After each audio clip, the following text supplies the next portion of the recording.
unfortunately have to reveal it to your weird opponent. That so has now won the competition so many times. We are in the lead. Yeah, Cricket knows now that the Grandmother Willow is in Alphos' hand, so has to be a bit scared of that, knowing a Grandmother Willow could come out. Sweden like the kings and there is queens of 4 glimmers on the board. If Alphos send also has a Tramp Street Smart Dog in hand, we will be able to pay 3 and be even able though to play like it next turn. sometimes, Yep, absolutely. like Down last year when we sent Thai, it was the first time which is Sweden very, very good in ever this sent one matchup of for those popping out things like Bobby's Imaruski. We're expecting maybe some but at the same Lilo time, escape people artists was to like, be in the deck. But yeah, it's apologies, still good. Grandmother Willow People not wanted being us to inked. win. We inked to play the Nani, so it is in hand now, so we may choose to deploy it, and that is what we're going to do, lowering the cost of the first character we play by 1, and that is going to be the Tramp Street Smart Dog, paying less for him for the characters we've got on board, paying less because of Grandmother Willow. We're going to draw 1, 2, 3, 4, 5 cards and discard just as many.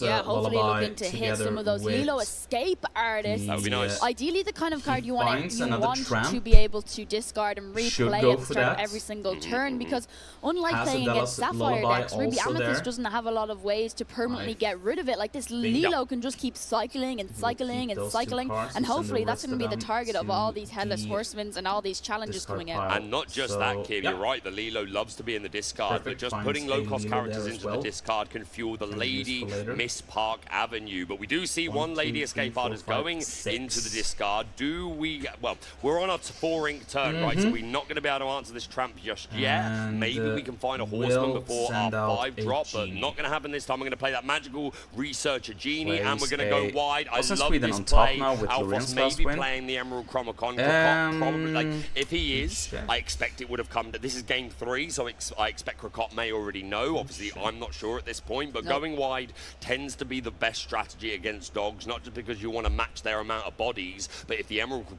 Chromacon does come down, you want to make sure you're keeping enough bodies on the board. Sweden is tied with Ireland for 7 wins in total. Your hand, it's probably one of your characters that hasn't already That was back in the day when Ireland sent Johnny Logan to win everything. He won.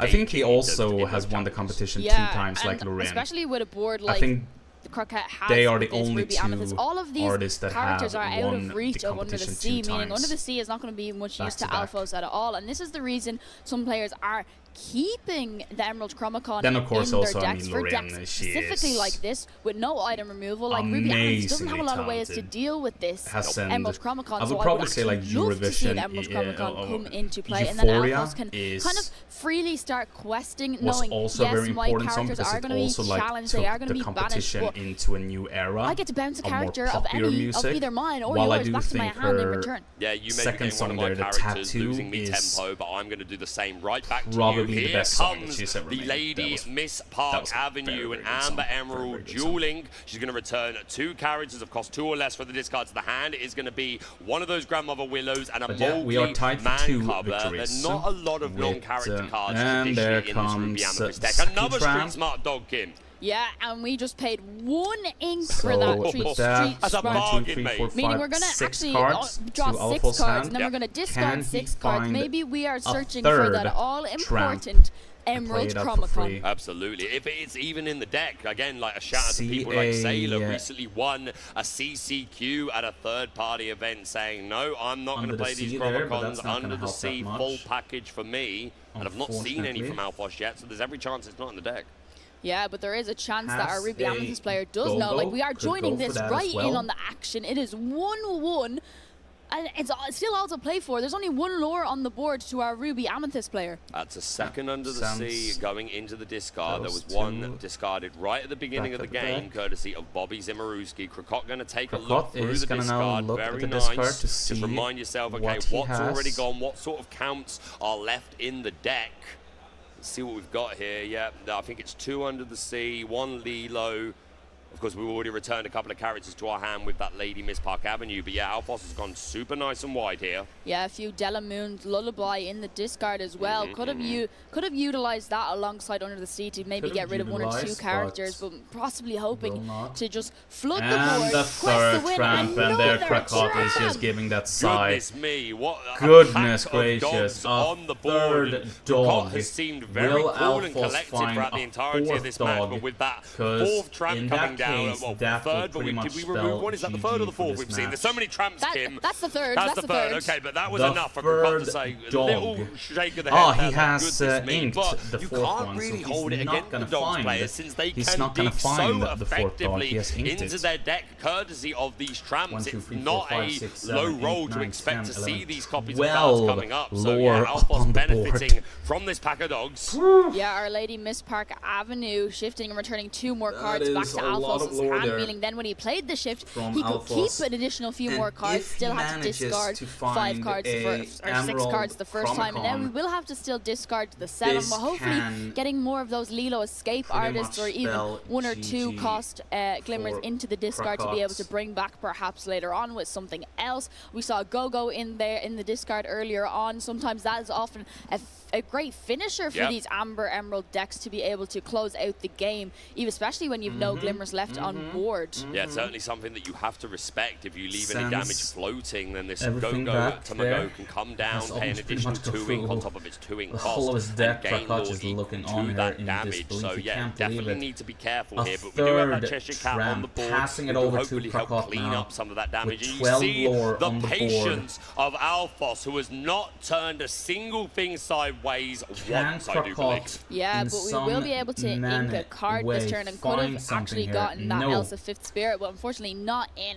hand. Instead, however, the genie is going to fulfill his wish and draw him a card, so hopefully he finds the answer to what he was looking for. Yeah, 100%. This genie drawing a card, a 2/4 quest for 2 with evasive. We've got 1 ink left floating, which we're going to use to boost the genie magical researcher, who gains an extra lore for each card under him, and that can create a very awkward spot for your opponent. This is the first time I've seen a character sideways on Alphos' board this game. What is Alphos going to find now? Yeah, and because we have a Grandmother do? Willow on the board, we did only play 1 for that Lilo Escape Artist. We're going to play 2 Daisy Ducks, Donald's Day. Is it time, Kim? Finally time, we're going full in. We're finally going to get some lore on the board. Look at this. He is just going to quest on here 5, 6, 7, 8, 9, 10, 11, 12 lore. Of course, the Lilo only was played this turn and entered exerted. So that's going to put us up to 12. So the pressure is on for Krokot. Do we have a Demona? Do we have Horsemen? I'm not seeing them. And then these Daisies sitting there ready to quest for 4 next turn between the 2 of them.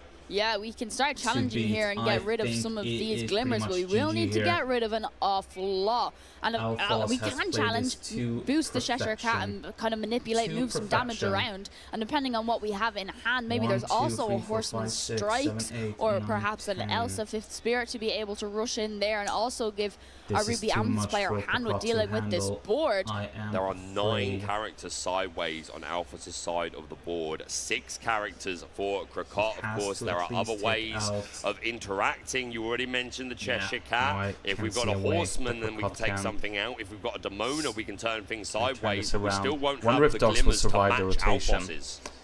Doing a little maths here. I did some maths, Baker. I did some maths. Probably not. So basically, if we get rid of reprinted, but all probably of our not, exerted characters that quest for 2, it is still leaving 2 Daisy Ducks. It's going to bring Alphos up to 16, I mean, and then we still have enough to get to 20 with all of our glimmers that quest for 1. And unfortunately, it wasn't going to be enough for our Ruby Amethyst player to take out, because they could have either gotten rid of all of our glimmers that quested for 1. We weren't going to be able to get rid of all of our glimmers that quested for 2 and all of our glimmers that quested for 1, meaning we were going to have to get rid of every single one of our glimmers that quested for 2 I don't think and a way to get rid of a Daisy Duck. So we could have, I don't know if there was the Elsa in hand, but I thought I got a glimpse of it, which could have came. We could have exerted the Daisy Duck, but we still would have had to get rid of another couple of glimmers. You had to invest so many challenges just to get rid of those 2 quests, those 2 quests, and then it still wouldn't have been enough with the amount of bodies on board. But yeah, the patience from Alphos there, just realizing, hey, we're going wide. Eventually, I'm going to turn the corner quicker than you, and our Ruby Amethyst player just not having the answer. But yeah, full respect to Alphos, another fantastic performance. You've got to think this is a player that's looking to go all the way play over the course of our season. But yeah, Ruby Amethyst taken down that time. It just goes to show you that even if it's a favorable matchup, it doesn't mean it's a sure thing, and especially against someone like Alphos, super experienced, has been playing dogs for the majority of the season. Again, before rotation, he was also playing Amber Emerald, the Under the Sea version with Keyders and things like that. Good times, good times. But we are going to go to an interview. We're going to be talking to Viet from the first game that we played. He was from the Friday Day 1 event. So let's head over to the lounge and hear from the man himself. So, ladies and gentlemen, do I have a treat for you? I'm sat here with Viet, who just went and won on stream with a deck we've not seen very much this weekend. Very much a fringe deck in the meta. Allies, firstly, congratulations. Thank you. Secondly, tell us about this Allies deck. Why did you choose to play it, and why is it so strong? I choose to play it because it's basically the only deck I own, first, and I think it's perfectly well balanced. We haven't really seen any new dual color the later sets. No, the dual color in rock paper scissors that came in whenever you face Arcacious Island, I think they have scrapped that.